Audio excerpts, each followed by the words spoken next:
What do I need in my hospital bag? What do I need in my hospital bag can feel like one of the most stressful questions on the planet when you're about to go to the hospital. You're creeping on the point of giving birth and you're like, oh my goodness, what do I bring? Everyone has such different opinions. Each country has different requirements or what the hospital gives you versus what they don't give you. But here's mine. In the UK, second time mum. I've had 2 babies already. Now we're just gonna get right into it. What you do need versus what you don't need. I have been there and I have done it twice now. Listen up. Once I had my daughter, I made a huge list of the things that I did use during the hospital and things that I didn't use, because I knew that I wanted more kids and I knew that I didn't want to have to take as much stuff as I took the first time round. But when you're a first time mum, you don't know, and also you don't know how long you're going to be in the hospital for.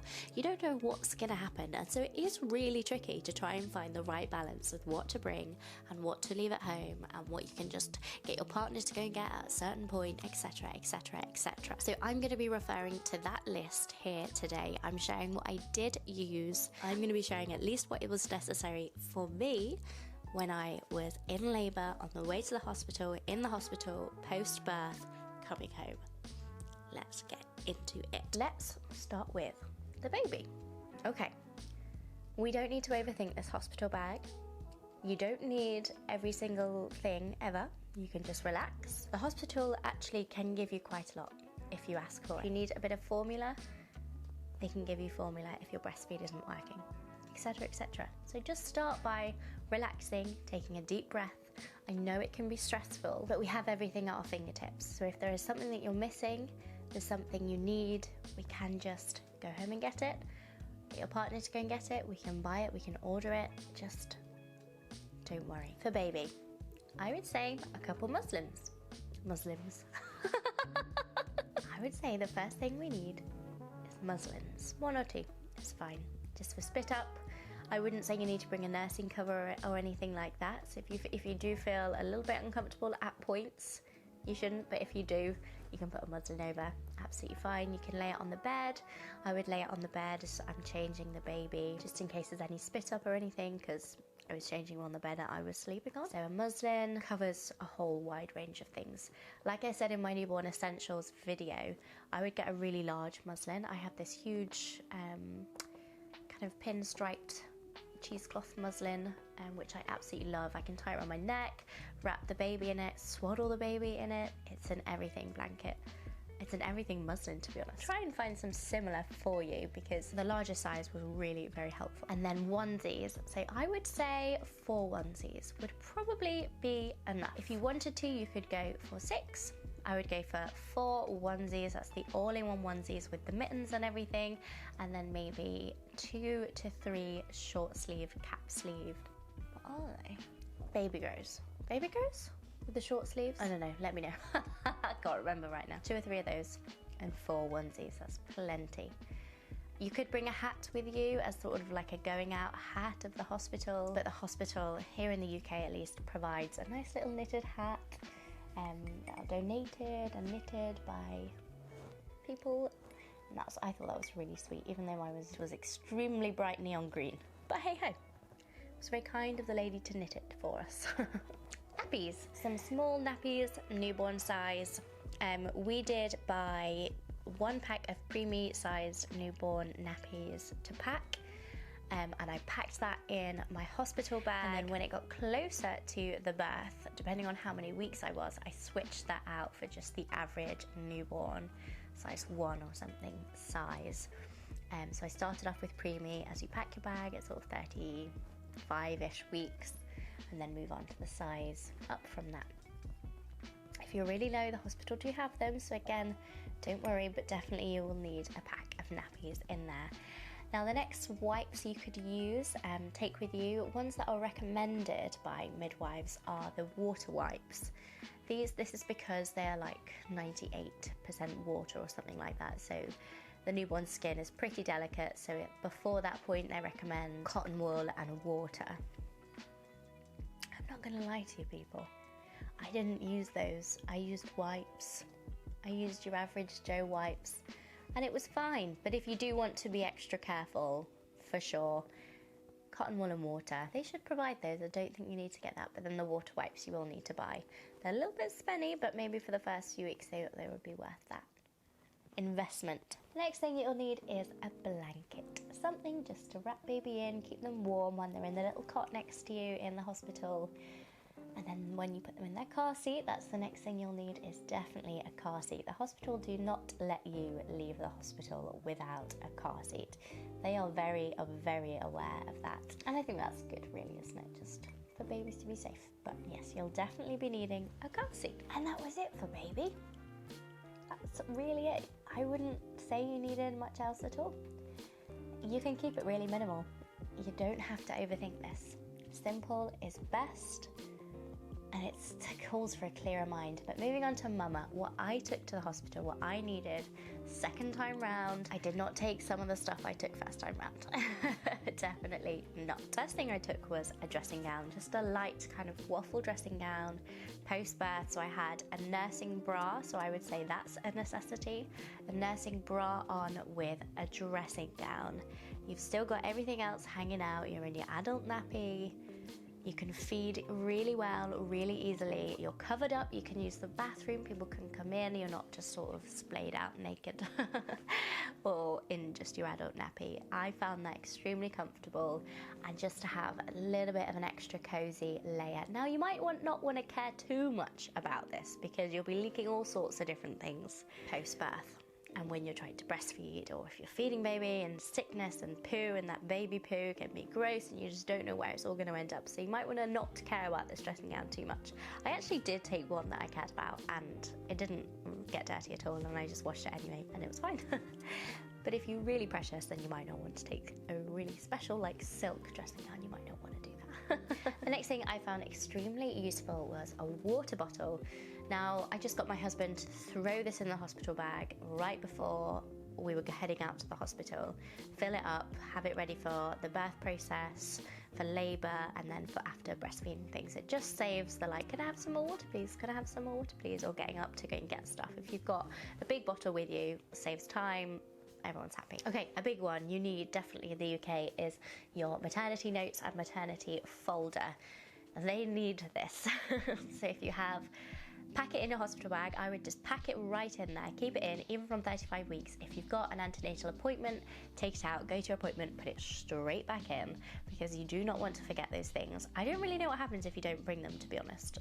I guess they just don't know your history, they don't know how safe it's going to be, they don't really know anything about how your pregnancy is going and what the care that they might need to give you. So, you know, if you're consultant-led and you don't have your hospital notes, they don't know that. I'm sure they could figure it out somehow, but it's definitely, they always say, put those in your bag for sure. The next thing I did not expect to bring with me, and that was a sick bowl. My goodness. Turns out that's how my body reacts to labour, both times. Just throwing it right up there.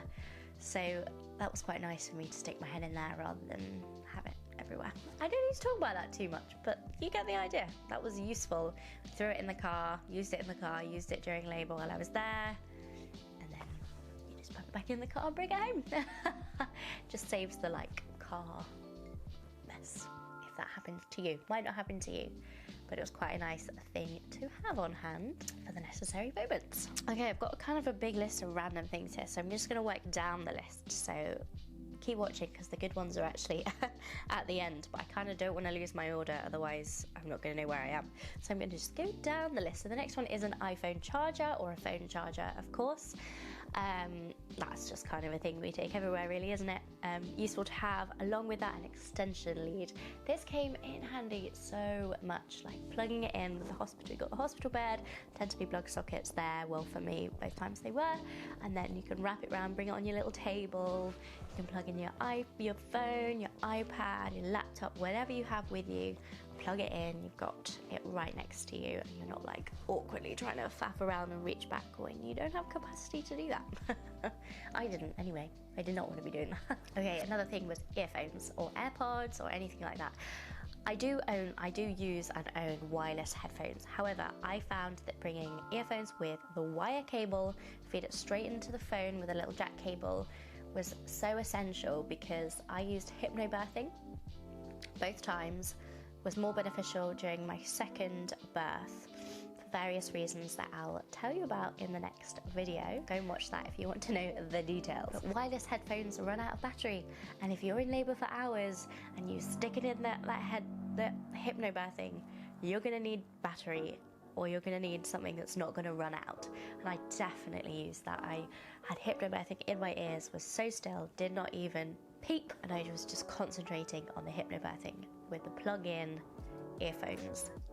And I do not know what I would have done if my earphones had run out, if I was using the wireless ones, and then had to like panic to plug them back in, because panicking was not what I was focusing on. I was focusing on staying calm.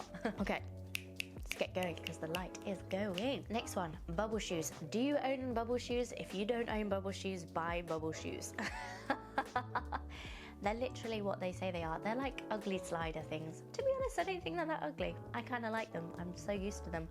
I wear them all the time in the summer, indoor shoes, garden shoes, like even outside into the public world, I will wear these bubble shoes. I don't really like flip-flops and like flip-flop shower flip-flops. No, these bubble shoes in the summer are kind of like my slippers. I'll leave them down below. They are so cheap, and they are like immensely comfortable and good for like plantar fasciitis. Am I saying that right? Instep problems, feet problems. They actually like heal your feet. Well, I mean, they don't say that on the label, but I'm sure they do somehow. Anyway, bubble shoes or some sort of flip-flop type of shoe that you can use in the shower, that kind of thing. I wasn't a fan of wearing slippers and then changing into bubble shoes to get into the shower. I just wanted one shoe. Just pack the one thing. I just put socks on if my feet were cold as well. Socks and sandals. You might want to bring slippers if that's more your bag, and then a pair of flip-flops for the shower. To be honest, I don't think I actually used shoes in the shower because we had one in a little room next to us. It was like a little ensuite, and so we were really lucky with that space, and I didn't feel the need to like put any shoes on because it was nice. Next one I brought was a Bible or a book that you're reading at the moment, something that's going to pass by the time or get you into a different headspace post-birth. It depends how long you're there for. You know, if you're induced and then you're stuck in the hospital for a while, you might want to have a nice book or have some downloaded movies, things on the iPad, on your laptop, that kind of thing, just to pass by those hours, because I've had a few friends that were induced and then stayed in the hospital for days and days and days before they actually had the baby. And so you're going to want something to do, really, if you're just waiting, especially if you need that special extra care, consultant-led, things like that. Oh, the next thing, oh my word. TENS machine. What? Didn't use it with my first. Wish I'd have done. Used it with my second. Oh my word. TENS machine, hypnobirthing, magic for me personally. Again, check out the other video on this because I'll go into detail, but oh my word, TENS machine was packed, was on me on the way to the hospital, it was on me all the way post-birth, when they're doing that little pressy thing to get the placenta out. TENS machine on high. Oh, amazing as like a natural pain relief. I think it just feels like you can control some of the pain. Contractions coming, you have the power, you have the control to add a little bit more of a sensation onto your body that's going to distract from pain, etc., etc. We'll tell you about that in the next one, so go check that out. Okay, you are going to need some nappies. You, not baby, you. Big nappy, full-on incontinent pants. Do it. It's worth it. Abso-fruitly. Don't spend your money on like pants that you can, I don't even know what they sell these days. Massive pants, nappies, put them on, take them off, throw them in the bin. Gone. I would actually put on massive nappy, a huge pad, which changed the pad to the nappy was like my pair of pants. Keep that on and then just keep like changing through that process. Amazing, perfect, would not change it. I'm not ashamed. I do not care about wearing an adult nappy post-birth. You have been through a lot. There is no need to be ashamed about wearing a nappy. It's totally worth it. I don't know why I didn't realise I was so passionate about adult nappies. Hey ho. It's all coming out in the wash. Next one, the nursing bra. I already mentioned that earlier, didn't I? So a nursing bra is something you can just pull down, whack it out, nurse easily. You do not want to be faffing when you're learning to breastfeed in those first few months, few days, few hours, if that's what you're choosing to do, breastfeed, you don't want to be faffing with anything. Be there fully out or with a little nursing bra that you can easily access. Nothing faff, no faff, no faff, no faff. You're concentrating on feeding the baby. That's the most important thing. For me, I wanted a nursing bra. I will try and link the ones I've got down below. I don't like clips. Not about clips. That's faff to me. Like if I have to, it feels like faff. Maybe I could get used to it. I don't know. I just sort of gave up quickly. I like the ones that's kind of like a cross and then you can easily peel open. Anyways, for my first pregnancy, this was essential because I gave birth in the summer, in the mid-heat. It was hot. Portable fan. Oh my word. Used it during the labour. And post-birth, we were in a labour ward. It was sweaty, hot, humid. I was sat there with a fan. Living the dream. Little portable Amazon fan. 6 or 7 quid, kept me nice and cool, kept the area nice and cool, baby was cool, we weren't sweaty like everyone else was. I think others really were quite jealous of my little fan, but fan. I actually didn't use it second time round because I gave birth in October, so it does depend. Fan worked great for me. Oh, loved that bloody thing. In fact, when I was in very late pregnancy, I went out with a bunch of friends who were not pregnant, did not understand pregnancy. I just sat there with my fan, just... When you're pregnant and it's hot, oh my word. Not a good feeling. Anyway, okay, going home outfit, nothing fancy, comfy. For my first pregnancy was a summer baggy, loose dress, not touching me hardly at all. For my second, basically pajamas, like joggers, jumper, maybe even maternity leggings. They were quite nice because they're really stretchy. You don't need to put your baby in anything fancy, don't put yourself in anything fancy. If you've got people waiting at your doorstep for when you come home from the hospital, you probably shouldn't have them there. They shouldn't be there. Tell them to go home. You need to get in your bed when you get home. Ain't no fancy things happening when you're getting home. Maybe they are. I don't know, everyone's different, aren't they? Okay, hair clip. If you're anything like me, when you're in the height of something stressful or you're just feeling slightly overwhelmed, my hair has to go up. I cannot have it down loose in front of me. It has to get out of my face, out of my neck specifically. Hair clip, hair bubble, just little things like that. Slot them in there just in case you forget, just in case you don't know what your labour's going to be like. Throw it in your bag. Along with that, like hairbrush things, hair bubbles, things like that, hairbrush, just something to make yourself feel a little bit more done. Because I actually really craved that once I'd given birth and that we'd gone through the hours of labour sort of thing. And we was feeding the baby was asleep. I was kind of like, oh, I feel just, oh.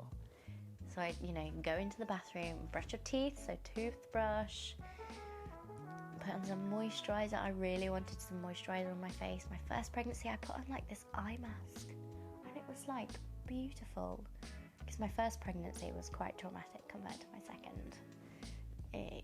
You'll find out. Putting an eye mask, that was beautiful. That was lovely. I'm so glad I did that. And maybe even, it depends on who you are, but I don't think I did not put any makeup on at all, but if you want to and that makes you feel just that little bit more like a normal human being after what you've just been through, a little bit of mascara, a little bit of concealer, I don't know, whatever works for you, whatever's gonna make you feel. Deodorant, oh, big one. Just something to make you feel like a normal human post-birth.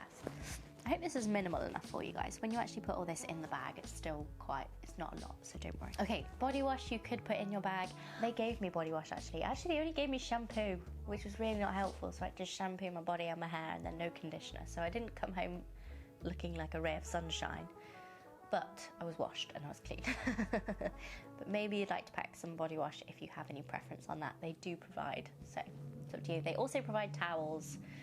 So you won't need a towel. I may have packed a towel, to be fair. I think I did pack a towel just in case, because sometimes they give you like hand towels which are really small and you don't get that like cozy after shower feel. They're too small. So if you would like a bigger towel, then maybe do that just in case. Okay, I did pack stuff for my husband. I had a little list for him. I had These are things I need you to grab that I use on a daily basis that I need you to grab when labour starts. Grab my water bottle, grab some snacks, Put some snacks in your bag, ladies. I had little naked bars, like cacao or something crunchy in my hospital bag, which was really helpful actually, because I was super hungry, like learning to breastfeed and kind of bored in the hospital, so I wanted to eat, and then they only give you food at certain times, so oh yeah. Oh, the hospital provide tea and toast post-birth. It's the best tea and toast you'll ever have in your entire life. The best tea and toast. Coffee, you can have coffee also. You can have like a stack. They said, do you want 2? And I said, I want 4. They gave me a 4 stack of toast.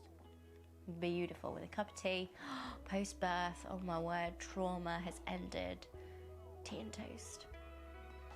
I could cry thinking about it. I won't, because that's dramatic. We mustn't be too dramatic with our lives. Okay, anyway, Dad, I got him to pack video camera, and things like that. Charger for that, mic. We did not use the mic at all. Definitely didn't have any of this set up. But just a video camera, just to take pictures, videos of the moments. You can use your phone, but we have a family a little camera that we use. It's kind of sweet, and we always put family videos on that camera specifically. So I made sure for him to pack that, plus some entertainment for himself. Now for my labour with Kayla, which was my second, I was totally quiet, still, said nothing the whole time, did not make one sound. Josh, the first time round, was super involved, super a part of that whole process. The second time, I did not want him to touch me, come near me, do anything. I was doing it for me. I was in there, in that zone. So he needed some entertainment, so I'm glad he packed that, because he wasn't getting involved because it wasn't requested, nor was it needed. Okay, a warm layer for him. Hospitals, you know, when you're in a panic, it's kind of sweaty, like, oh, I'm gonna have to go to the loo, guys. I can't hold it anymore. But my kids are gonna wake up any minute. I can feel it, I can sense that they're gonna wake up.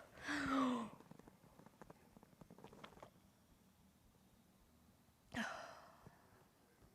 awake. Anyway, okay, so let's carry on. I'm having a lovely time with you guys, so I'd like to carry on a bit longer. Right, so yes, a warm layer for husband, partner, whatever. They actually had quite good aircon in some parts of the hospital when I was giving birth in the summer with my daughter, and so he actually needed a warm layer. And in October too, which was when I gave birth to my second. For him also, he might want another pair of clothes just in case. Depends on how the labour goes. You can always put these things in your car, like just have a little basket of random things that you're like, oh, that might be nice, but I've got absolutely no idea.